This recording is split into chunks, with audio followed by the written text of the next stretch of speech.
kedua, peserta didik mampu menganalisis struktur dan unsur teks di pandangan benar. Yang ketiga, peserta didik mampu menciptakan cita inovasi dalam bentuk menarik dan teks atau blog. Yang keempat, peserta didik mampu bekerja sama dan berpikir kritis dalam memecahkan masalah berbagai kasus. Nah, dari situ kita sudah mengetahui nih apa saja yang akan kita pelajari dari teks cerita, yaitu adalah mengidentifikasi, yang kedua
Nah, berarti inovasi ini merupakan berita jenis berita yang mengenai temuan baru, gagasan kreatif dan solusi.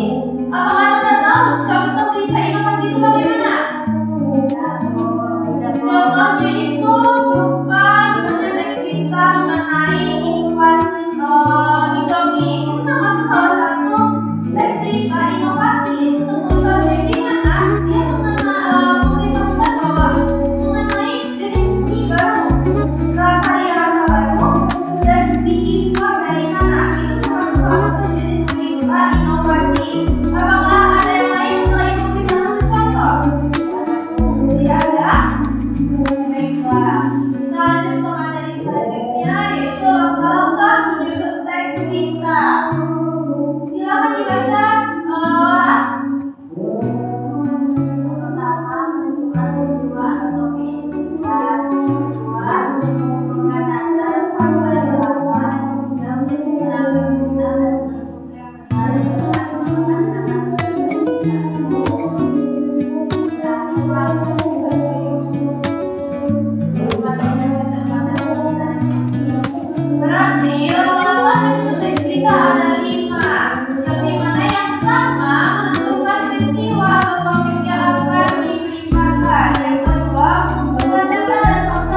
yang kami temukan yaitu penjualan dan peningkatan minat terhadap pesawat CR235 buatan Indonesia.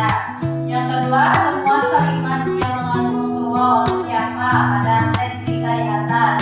Yang kami temukan yaitu PT Dirgantara Indonesia, negara pembeli, kemudian Korea Selatan, Turki, Malaysia, dan lain-lain. Wakil Menteri Pertahanan, Direktur Utama, BNDI.